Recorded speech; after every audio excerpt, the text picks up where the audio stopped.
From his struggle with benzodiazepine dependence to the personal tragedies that he's faced, Jordan Peterson's life has been marked by several low points and challenges. In this video, I'll explore some of the lowest points in Peterson's life and how he overcame them with resilience and determination. If you don't know who Jordan Peterson is, the 12 Rules of Life author is a renowned Canadian clinical psychologist and professor of psychology at the University of Toronto. I am not an advocate of violence. I'm speaking out the way I'm speaking out because I think this is a route to no violence, and violence is lurking. However, his road to success as a renowned psychologist, professor, author, and public speaker hasn't been without the challenges. But to wear so many hats, he did go through hell and back. The famous psychologist made his debut in the world of fame after he refused to comply with the Canadian law that would require him to address transgender students by their preferred pronouns. And the guy became the talk of the town once again after an explosive interview with Channel 4's Kathy Newman, where he defended his views on gender identity and the gender pay gap. I mean, look at your situation. You're hardly smart. You're bitter and resentful and without purpose and hostile. They're simply not going to say, please take the position. These events led to him gaining a huge following and criticism from across the world. But his fame came with its cost. One of Peterson's lowest points came in 2016, when he received a diagnosis of type 1 diabetes. This was a devastating blow for Peterson, as he had always been a health freak. And imagine his reactions when, even with all his health-conscious diets, he ends up getting diabetes. I'm sure it wasn't a very nice situation, as Peterson struggled to adjust to the new realities of his condition, which meant no sugar for him anymore, as he made significant changes to his lifestyle, diet, and daily routines, using his newly diagnosed illness as motivation to take better care of himself and focus on his health. It was a win-win situation in the end, preferably, unlike many other ordeals he's faced in his life. There's no evidence whatsoever that diversity as measured by racial or gender representation has any bearing whatsoever on creativity, productivity, outcome, any of the things you're measuring. None of that research is credible in the least. Another notable low point in Jordan Peterson's life was his struggle with depression, which he has spoken openly about. In a 2017 interview, he described his battle with depression as terrifying and debilitating. His struggles with depression began during his time as a graduate student. He described his situation as feeling overwhelmed by the complexity of the world and the meaninglessness of life. I think I know how he feels. Just kidding. Maybe. Most importantly, Peterson revealed in a shocking turn of events how he'd contemplated taking his own life during this time. But being a smart person, he did not let such intrusive thoughts win. Instead, he overcame them by exploring the fields of psychology and philosophy in search of answers to the fundamental questions of life. His struggle with depression had a huge influence on his work, as it led to him writing extensively about the importance of finding meaning and purpose in life, and how these factors can help individuals cope with mental health issues. Productivity requires aim, orientation, responsibility,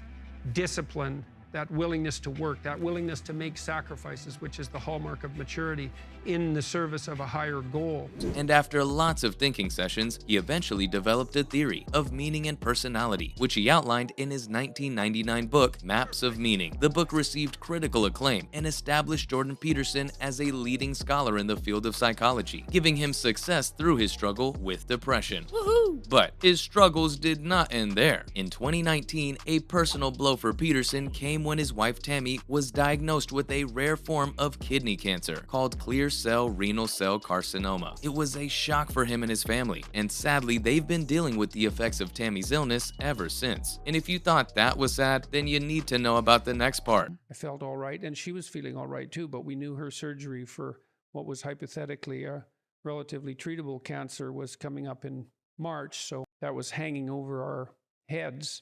As along with his wife's illness, Peterson had to deal with his daughter's sickness as well. Michaela Peterson had to battle with a severe autoimmune disorder. She suffered from numerous health issues, including chronic fatigue, joint pain, depression, and anxiety. Not being able to watch his daughter suffer, Peterson helped his daughter recover by exploring unconventional treatment options, such as a carnivorous diet. I think all of this just proves the importance of family in a person's life, and Peterson got lucky and unlucky at the same time with his family. family members. And if you thought that was all, trust me, that's not it. The popular figure, along with his personal life, has to deal with a lot more due to his professional life. In 2016, Peterson made headlines when he publicly criticized Canada's Bill C-16, which he claimed would force people to use gender-neutral pronouns, an act he felt violated free speech. The guy loves hitting the headlines, that's for sure, but it has its consequences, as he faced intense backlash from various groups, which led to him being ostracized, receiving death threats, and struggling with depression. Becoming famous doesn't sound so nice now, I must say. However, Peterson, being Peterson, used his struggles to create something positive, as he began speaking publicly about his views on free speech and political correctness, which led to his rise in popularity, even though his views on topics like gender identity, political correctness, and free speech have made him a controversial figure. His public appearances and speeches have been disrupted by protesters, and he's received numerous threats and hate mail from all over the world. Ouch. Oh, and people love using the internet to be bullies, so his haters did not hesitate, as online trolls have targeted him and his family with harassment and doxing, and some have even gone so far as to stage fake emergency calls to his home. Talk about taking it too far, as even God doesn't seem to be going easy on the guy, because along with his professional life struggles, Peterson has faced multiple health issues as well, including a period of illness that forced him to take a hiatus from teaching and writing. In 2019, he was forced to take a leave of absence from his teaching duties at the University of Toronto. This was because of his struggle with benzodiazepine dependence. Yeah, his stress led to him becoming a drug addict for a certain time. Peterson was prescribed a benzodiazepine called clonazepam to manage his anxiety. Instead of taking the medicine in controlled amounts, he quickly became dependent on the drug. His dependence on benzodiazepines led to several physical and mental health issues, including depression, fatigue, and cognitive impairment. And when he tried to stop taking the drug, he experienced severe withdrawal symptoms like any local druggie. In fact, Peterson's addiction and withdrawal became so severe that he had to seek treatment in Russia. He underwent a medically induced coma to wean off the drug, and I'm sure he got a good amount of sleep and a much-needed vacation, as he later spent several months in a rehabilitation center in Russia. Once again, Peterson did not let this setback defeat him. He took the opportunity to document his experiences in a series of YouTube videos, providing insight into his struggles and offering encouragement to others who were facing similar challenges. During his recovery, Peterson continued to write and speak on topics such as personal responsibility, individualism, and the dangers of groupthink. He also wrote a new book, Beyond Order: 12 More Rules for Life, which was released in March 2021. In the end, Peterson was able to overcome his dependence and return to his teaching duties. But Peterson didn't really get his happily ever after just yet. Life had one more curveball to throw at him, as his wife's cancer came back in 2020, and she had to undergo further treatment. Since then, Jordan has given few updates on Tammy's condition, but has stated that he's focused on her care and recovery. One thing is for sure, he is a very brave and positive man despite all the challenges life has thrown at him, and he's continued to write and speak, providing insight and guidance to his followers even as he's dealt with his health issues, inspiring millions of people from all over the world every single day. Thanks for watching, and I'll see you next time.